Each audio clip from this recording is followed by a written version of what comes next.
Ilana nandalovana aloha roapolo taona tsy mora zany. Mafy be nanalan'ny roapolo taona nefa na izany aza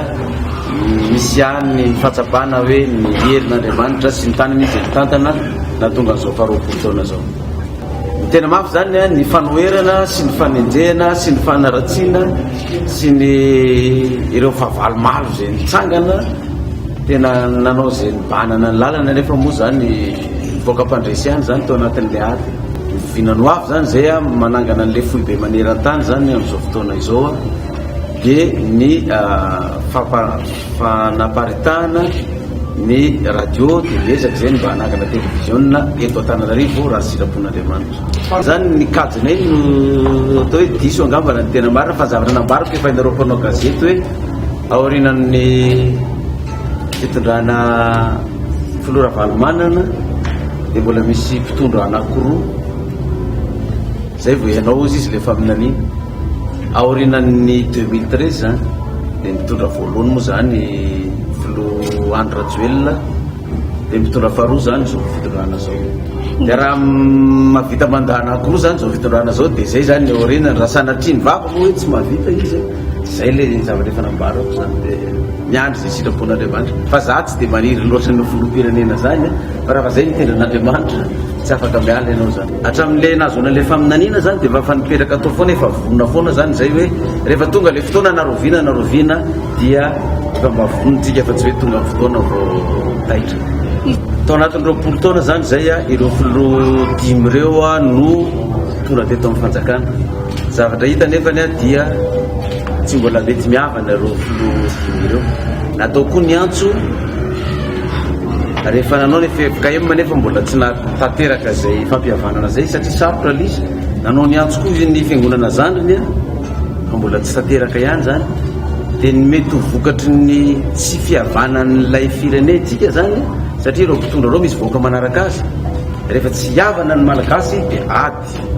ary rehefa ady dia fampotehana ary zany mampitonga ny firenetsika mbola tsy tafarina hatramin'izao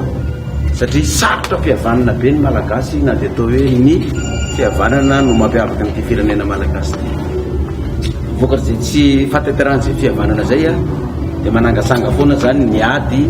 manangasanga foana ny raha mandrika eto amin'ny firenena ny fiangonana apokalipsy manokana dia tsy maniry sady tsy mirary an'izany zay ny mbola anaovanay antso farany angambany ny ataonay ity fa rehefa tsy havana moa zany ny malagasy dia fantatsika ny mety vokatry zay fa na izany naty zany aza ity firenetsika ty tsy maintsy tafavoaka satria mitady olon'Andriamanitra anapaka n'ity firenena ty Jehova zany le fampihavanana zay ko tanterahanay zany dia ny hoe mba tsy hisy eto amin'ny firenetsika malagasy tsony ny fifankalana ny valifaty amin'ny lafiny ara-politika izany fa mba hifandraitanana hifankatia anarina ity firenena ity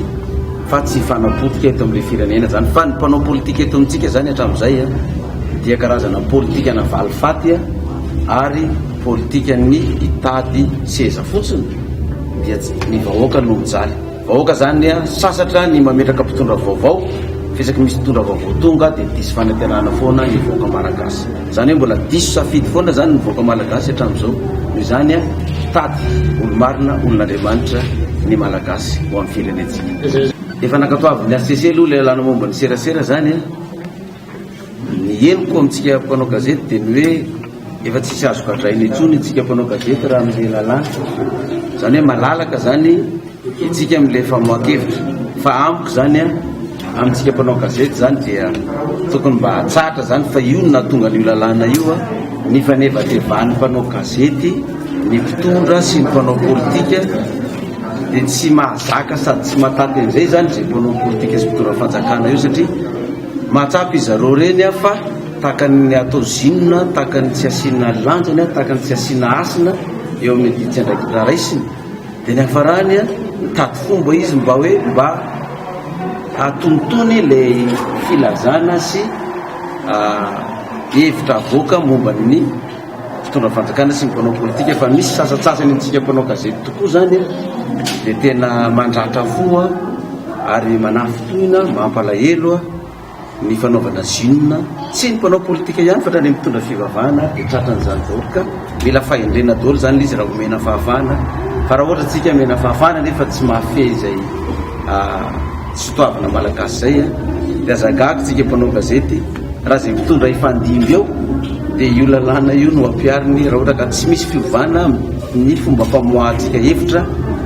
tsy ny mpanao gazety rehetra ho hafa misy sasatsasany ny fiaram-pinenena zany amin'izao fotoana zao aloha dia ao anatin'ny fahasarotana ary ao anatin'izay fahasarotana zay a eo ny mpitondra mitadiny vaolana fa na dia sarotra zany olana eto amin'ny firenena dia misy kio ny mpanao politika kilany kio manampy an'izay fahasarotana zay ka mahatonga ny mpitondra fanjakana sahirana trany mamoaka an'ilay firenena